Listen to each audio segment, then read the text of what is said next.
প্ৰতিগৰাকী দৰ্শকৰ বাবে এটা গুৰুত্বপূৰ্ণ খবৰ লৈ অহাৰ চেষ্টা কৰিছো। অসমৰ যিমানবোৰ চৰ অঞ্চলৰ মাটি আছে সেই সকলো মাটিৰ ওপৰত এতিয়া অসম চৰকাৰে জৰীপ চলাব। বিপ্লৱ শৰ্মাৰ প্ৰতিবেদনৰ তথ্য অনুসৰি জৰীপ চলোৱা হ'ব আৰু চৰ অঞ্চল অসমৰ যিমানবোৰ চৰ অঞ্চল আছে সেই অঞ্চলসমূহৰ মাটিসমূহ জৰীপহে চলোৱা হ'ব, কিন্তু সেটেলমেন্ট কৰা নহয়।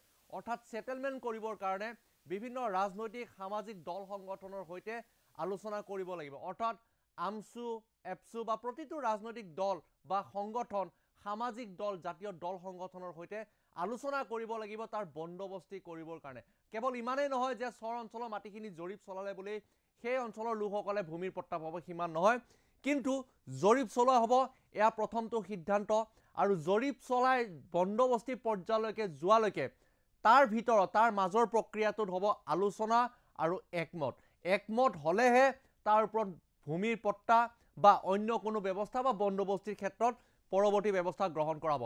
এইটো হৈছে এটা গুৰুত্বপূৰ্ণ খবৰ। চৰ অঞ্চলৰ ভূমি আজি বছৰ বছৰ ধৰি কোনো ধৰণৰ জৰীপ চলোৱা হোৱা নাছিলে, কিন্তু এইবাৰ অসম চৰকাৰে আছুৰ সৈতে আলোচনা কৰি বিপ্লৱ শৰ্মাৰ প্ৰতিবেদন অনুসৰি এইবাৰ চৰ অঞ্চলৰ প্ৰতিটো চৰ অঞ্চলৰ ভূমিৰ জৰীপ চলোৱাৰ সিদ্ধান্ত গ্ৰহণ কৰা হৈছে।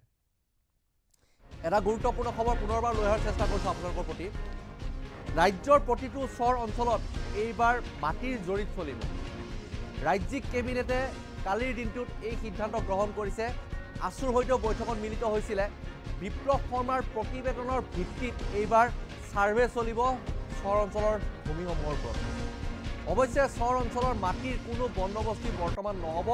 এয়া বন্দোবস্তিৰ প্ৰক্ৰিয়া এটা সুকীয়া অন্য এটা প্ৰক্ৰিয়া। বন্দোবস্তি কৰাৰ পূৰ্বে ৰাজনৈতিক সামাজিক সংগঠনসমূহৰ সৈতে আলোচনা কৰা হ'ব। দল সংগঠনসমূহৰ সৈতে আলোচনাত যদি একমত হয় তেতিয়াহে ইয়াৰ পৰৱৰ্তী ব্যৱস্থা গ্ৰহণ কৰা হ'ব বা পৰৱৰ্তী প্ৰক্ৰিয়াটোলৈ আগবঢ়া হ'ব। ৰাজ্যৰ প্ৰতিটো চৰ অঞ্চল শদিয়াৰ পৰা ধুবুৰীলৈ যিমানবোৰ চৰ অঞ্চল আছে এই সকলো চৰ অঞ্চলত সাৰ্ভে চলিব। মাটি কোনটো এংগলত আছে, কিমানখিনি মাটি আছে তাৰ ওপৰত এখন প্ৰতিবেদন বনাব।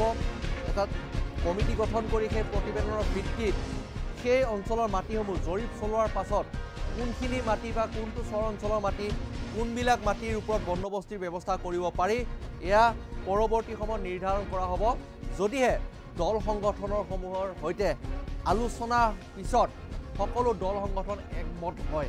গতিকে মুখ্যমন্ত্ৰীগৰাকীৰ মন্তব্য আমি আগবঢ়াইছোঁ।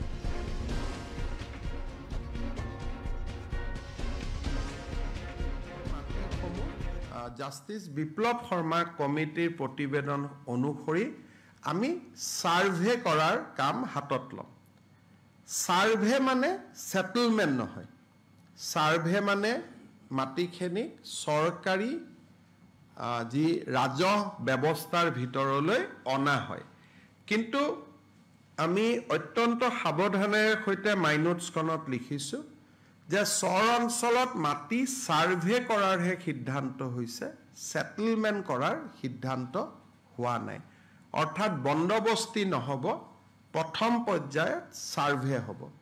সাৰ্ভেৰ পিছত বন্দোবস্তিলৈ যোৱাৰ আগতে ৰাজনৈতিক সামাজিক সংগঠনসমূহৰ সৈতে কথা বতৰা পাতি ইয়াৰ মডেলিটি আছু আৰু চৰকাৰে নিৰ্ধাৰণ কৰিব। গতিকে এতিয়া আমি বন্দোবস্তিলৈকে যোৱা নাই, মাত্ৰ সাৰ্ভেলৈকেহে আজি আমাৰ সিদ্ধান্ত হৈছে। এই ধৰণে কেইবাটাও ৩৯টা বিষয়ৰ ওপৰত আজি আমাৰ ৩৮টা বিষয়ৰ ওপৰত আমাৰ ঐক্যমত হয় আৰু এইবাৰ বিধানসভাত এই বিষয়ে বাজেটত আপোনালোকে ইয়াৰ প্ৰতিফলনো দেখা পাব আৰু আমি সময়বদ্ধ ব্যৱস্থাৰে আছুৰ লগত যি মাইনোটছ আমাৰ আজি হ'ব তাৰ প্ৰতিলিপিও আপোনালোকক দিয়া হ'ব।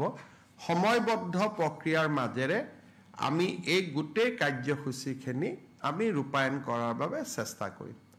অৰ্থাৎ লখিমপুৰৰ কেবিনেটত জাষ্টিছ বিপ্লৱ শৰ্মা কমিটিক লৈ আমি যি সিদ্ধান্ত লৈছিলোঁ তাক আজি আমি বহু দূৰ আগুৱাই লৈ যাবলৈ সক্ষম হ'লোঁ। যে চৰ অঞ্চলৰ মাটিসমূহ জাষ্টিছ বিপ্লৱ শৰ্মা কমিটিৰ প্ৰতিবেদন অনুসৰি আমি সাৰ্ভে কৰাৰ কাম হাতত ল'ম। সাৰ্ভে মানে সেটেলমেন্ট নহয়।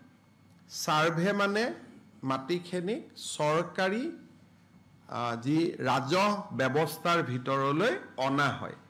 কিন্তু আমি অত্যন্ত সাৱধানেৰে সৈতে মাইনোটছখনত লিখিছোঁ যে চৰ অঞ্চলত মাটি সাৰ্ভে কৰাৰহে সিদ্ধান্ত হৈছে, সেটেলমেণ্ট কৰাৰ সিদ্ধান্ত হোৱা নাই। অৰ্থাৎ বন্দবস্তি নহ'ব, প্ৰথম পৰ্যায়ত সাৰ্ভে হ'ব। সাৰ্ভেৰ পিছত বন্দবস্তিলৈ যোৱাৰ আগতে ৰাজনৈতিক সামাজিক সংগঠনসমূহৰ সৈতে কথা বতৰা পাতি ইয়াৰ মডেলিটি আছু আৰু চৰকাৰে নিৰ্ধাৰণ কৰিব। গতিকে এতিয়া আমি বন্দবস্তিলৈকে যোৱা নাই, মাত্ৰ সাৰ্ভেলৈকেহে আজি আমাৰ সিদ্ধান্ত হৈছে। এই ধৰণে কেইবাটাও 39টা বিষয়ৰ ওপৰত আজি আমাৰ 38টা বিষয়ৰ ওপৰত আমাৰ ঐক্যমত হয় আৰু এইবাৰ বিধানসভাত এই বিষয়ে বাজেটত আপোনালোকে ইয়াৰ প্ৰতিফলনো দেখা পাব আৰু আমি সময়বদ্ধ ব্যৱস্থাৰে আছুৰ লগত যি মাইনোটছ আমাৰ আজি হ'ব তাৰ প্ৰতিলিপিও আপোনালোকক দিয়া হ'ব। সময়বদ্ধ প্ৰক্ৰিয়াৰ মাজেৰে আমি এই গোটেই কাৰ্যসূচীখিনি আমি ৰূপায়ণ কৰাৰ বাবে চেষ্টা কৰিম। অৰ্থাৎ লখিমপুৰৰ কেবিনেটত জাষ্টিছ বিপ্লৱ শৰ্মা কমিটিক লৈ আমি যি সিদ্ধান্ত লৈছিলোঁ তাক আজি আমি বহু দূৰ আগুৱাই লৈ যাবলৈ সক্ষম হ'লোঁ।